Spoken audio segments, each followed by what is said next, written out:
여러분 안녕하십니까. 법률사무소 국토의 김조영 대표 변호사입니다. 정부에서 오늘인 2019년 11월 6일 날에 민간택지 분양가 상한제 적용지역을 발표했습니다. 이 분양가 상한제 적용지역은 특히 재건축 재개발 사업의 개발 이익과 밀접한 관련이 있고, 정부에서는 이 신규주택 공급을 할 때 분양가가, 그러니까 조합원들한테 분양하는 거 말고 일반 분양가가 주택가격 상승에 미치는 악영향이 굉장히 크다고 생각이 더 계속해서 분양가 상한제를 적용하고 시행할 것이라는 것을 떠밀들어 오다가 마침내 오늘 이 내용을 발표했습니다. 한번 같이 보도록 하겠습니다. 분양가 상한제 적용 지역에 관해서 보시면 지금처럼 되어 있는데 한번 확대해서 보겠습니다. 보시면 서울 강남구의 8개 동, 서초구의 4개 동, 송파구의 8개 동, 강동구의 2개 동, 영등포구 1개 동, 마포구 1개 동, 용산구 2개 동, 성동구 1개 동을 해서 강남 4구만 하더라도 서울 전체 45개 동인데 그 중에 전체를 지정하지 않고 일부인 22개 동만 지정을 했습니다.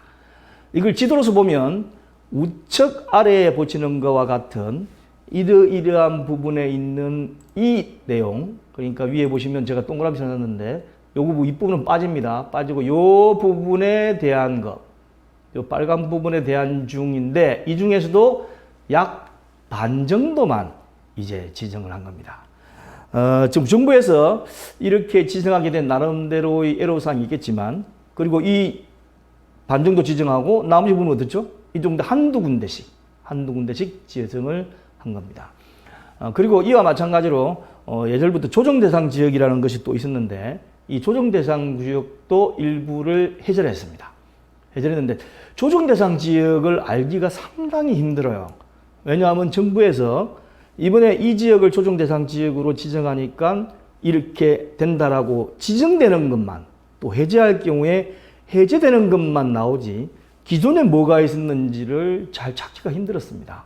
그래서 제가 나름대로 자료를 찾아가지고 정리를 해본 결과 다음과 같이 되어 있습니다.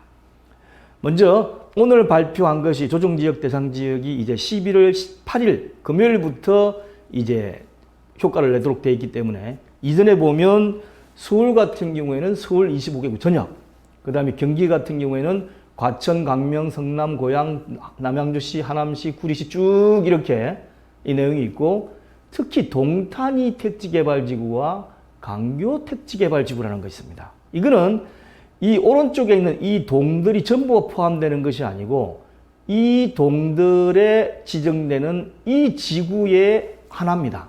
하나는 것으로 되어 있어요. 그러니까 이 지역으로 하나는 걸로 되어 있으니까 요것만 참조하시고, 그 다음에 부산은 해운대구, 수정구, 동래구, 세종도 세종시 전체가 아니고 요 중에 행정중심 복합도시 건설 예정지역만 포함되도록 되어 있습니다. 그런데 이번에 이제 발표하면서 고양시하고 남양주시 부분을 완전히 뺀 것이 아니고 고양시 중에서도 삼성택지개발지구, 원흥, 지축, 향동, 공공주택지구 이러이러한 지구는 남아있고 남양주시도 이러이러한 지역은 남아있습니다. 완전히 없어진 것이 아니에요. 그리고 부산은 해운대구, 수정구, 동래구 있다가 이번에 전부 다 없애버렸습니다. 없애버렸어요. 자, 여러분 보시기에 어떻습니까? 이게 이제 발표가 이렇게 됐는데 이 자료를 받아보면 여러 가지 데이터가 많이 들어가 있습니다. 그런데 우리가 궁금한 것은 이것뿐이에요. 분양가 상한제 지역이 어디로 지역이 됐느냐, 조정지역이 어디가 해제되고 어디가 새로 생겼느냐, 이게 관심사이기 때문에 결론만 제가 말씀드리겠습니다. 여기에 대한 제 의견을 말씀드리면, 첫 번째, 강남 4구 등 분양가 상한제 적용 지역에 대해서 말씀을 드리면, 강남 4구 전체를 지정하지 않고 45개 동 중에 22개 동만 지정하였다는 것은 국토부 입장에서 매우 신중함을 기한 것으로 판단이 되고 있습니다. 서울시 전체 또는 구 전체를 지정하게 되면 주택 가격이 상승하지 않는 지역, 동으로 따지면 동이 있죠. 상승하지 않는 동도 분양가 상한제가 적용되어 공급이 축소될 수 있는데, 이를 동별로 지정한 것은 매우 긍정적인 측면이 있습니다. 그러니까 일종의 핀셋 적용이라고 하는데, 동으로 하기 위해서 이 아이디어를 누가 만들었는지 저는 존경스러울 정도로 굉장히 기발한 아이디어고 굉장히 좋은 재료라고 저는 생각됩니다. 그리고 이제 강남 4구 빼고 나머지 내에서는 영등포구, 마포구, 용산구, 성동구 중에서도 가격이 올라갈 만한 그런 지역을 1개 내지 2개동만 지정한 것은 매우 긍정적이고 이른바 핀셋 적용이 아주 잘 적용이 됐다라고 생각이 듭니다. 그런데 문제점이 뭐냐? 제가 정부 정책을 비판하려는 것이 아니고 굉장히 나름대로 고민하고 잘했는데 문제점이 뭐냐? 첫 번째, 서울 집값이 과도하게 상승된 것은 서울 전역이라기보다는 강남권 위주였습니다. 그래서 강남권에 있는 아주 비싼 아파트가 가격이 뛰면 마치 서울 전체가 뛰는 것처럼 걱정을 하고 대책을 내놓으려고 이러고 시작했어요. 문재인 대통령 정부가 들어서고 나서 첫 번째가 파리 대책인데 그때도 강남에 있는 재건축 재개발 가격이 약간 뛰는 것을 초기에 잡겠다고 덤비던 것이 정책의 실패로 돌아갔습니다.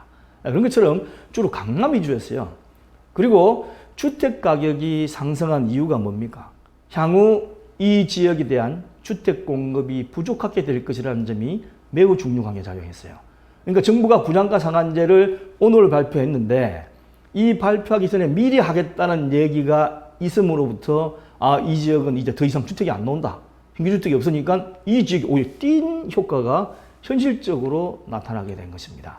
그래서 이 결론은 뭐냐? 주택 공급이 부족하게 될 것이라는 거죠. 그런데 가만히 보시면 강남뿐만이 아니고 서울시 전역을 보더라도 이 지역에 신규 주택 공급이 가능한 사업이 뭐가 있겠습니까? 여기가 서울시 인근처럼 뭐 논밭으로 되어 있는 지역이 있습니까? 아니면 건물이 없이 나대지로 있는 지역이 있습니까? 오로지 재건축 재개발 사업이에요. 재건축 재개발 사업을 해가지고 기존의 낡은 주택을 허물고 새로운 주택을 지어야만 옛날보다 더 많이 지어서 신규 주택이 가능한데 분양가 상한제를 이 지역에다 적용하면 사업이익이 안 남을 거 아닙니까? 왜냐하죠? 일반 분양가 총액이 줄어드니까 수익이 적게 되잖아요. 그러면 이 사람들은 어떻게 하죠? 재건축 재개발 사업을 안 하게 됩니다. 그럼 결국적으로 주택 공급이 부족하게 될 것이라는 건 뻔하고 결국은 주택 공급을 더 부족하게 처리해가지고 어떻게 되죠? 주택 공급이 부족하게 되면 주택 가격이 상승하고 주택 가격이 상승하면 전세 가격 상승을 초월해가지고 서민 경제를 더 어렵게 만들 수 있습니다. 이 지역에 전세 사는 사람만 더 피눈물을 나게 만드는 결과가 오는 겁니다. 그럼 여기에 대한 해결책은 뭐냐? 자꾸 비판만 하지 말고 해결책은 뭐냐? 제 나름대로 해결책은 분명하게 있습니다. 첫 번째, 서울시 전역의 신규주택 공급은 재건축 재개발 사업밖에 없기 때문에 이번에 분양가 상한제 적용 지역을 핀셋으로 지정해서 일부 동과 강남 4구 정도에 지정했지 않습니까? 그러면 일단 미적용되는 서울시 지역의 재건축 재개발 사업을 정부가 지원하십시오. 특히 서울시가 지원해가지고 빨리 신규주택 공급이 이루어지도록 해야 돼요.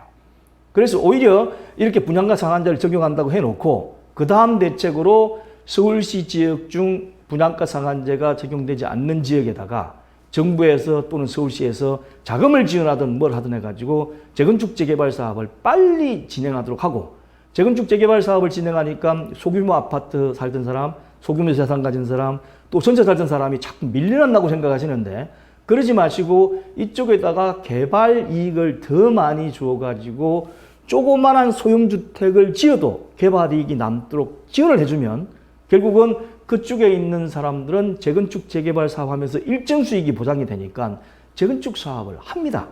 하는 거예요. 이 방법이 뭐냐? 결국은 용적률밖에 없습니다. 용적률. 분양가 상한제 적용 지역에는 용적률 상향이나 아니면 나머지 지역도 용적률 상향을 해가지고 개발 이익을 어느 정도 발생하도록 하고 그 다음에 분양가 상한제를 적용해가지고 가격 폭등을 막아야 되는 거예요. 용적률 상향으로 인해가지고 신규주택의 규모가 공급 세대가 늘어나게끔 하지 않는 상태에서 일반 분양 수입만 줄면 당연히 개발이익이 줄어드는데 이러고서 어떻게 신규주택 공급을 바라겠습니까? 자, 재건축 재개발을 전문으로 하는 신문이 한국주택경제신문이라는 것이 있습니다. 이 안에 보면 2019년 10월 28일, 바로 지난주죠. 10월 28일에 기사가 하나 났어요. 제목을 보면 박 시장 취임 후 7년간 132곳 구역 해제라고 되어 있습니다. 이 내용을 보시면 어떻게 되냐면 2019년 국정감사 시에 얼마 안 됐죠. 자유한국당 김석기 국회의원이 서울특별시로부터 제출받아 공개한 자료에 의하면 박원순 특별시장이 취임한 뒤 2012년부터 2019년까지 약 7년 동안 총 132곳의 정비구역, 재건축 재개발입니다. 정비구역이 해제됐다는 겁니다. 이는 뭐냐면 서울특별시 내에 현재 정비사업 추진 중인 구역이 263곳인 점을 감안하면 전체 정비구역 중 3분의 1가량이 해제됐다는 거예요. 그러니까 재건축 재개발을 가지고 신규주택 공급을 하려는 전체 구역 중에 3분의 1을 못하도록 날려버린 거예요. 그렇게 되면 어떻게 됩니까? 주택 공급이 결과적으로는 단순 계산만 해도 서울시 주택 공급의 3분의 1이 안 나오는 겁니다. 안 나오는 거예요. 자, 그러면 지금 정부에서는 주택 공급을 늘리려고 고민하고 있고 어떻게 하든지 해보려고 하는데 누가 이것을 막고 있고 서울시 주택 가격을 폭등시키는 것은 누가 하고 있는지 이 신문기사 하나만 보더라도 조금 감이 잡힐 수 있을 것입니다. 물론 구체적으로 들어가면 달라질 수도 있겠지만 외관상으로 볼 적에는 이렇게 해서는 안 된다는 겁니다. 자, 그래서 제가 오늘 이 분양가 상한제 적용지역 발표하는 날 서둘러서 이거를 말씀드리고 제 홈페이지 들어가면 위에 있게 되어 있고 밑에 이 부분 되어 있어요. 그래서 밑에 부분에 보면 김정민 변호사 부동세상이라는 곳에 제가 이와 관련된 정부 정책 이런 것을 차곡차곡 채워 놓겠습니다. 그러니까 오셔가지고 이제 지나간 것도 그렇고 앞으로 될 것도 많이 참조해 주시기 바랍니다. 감사합니다.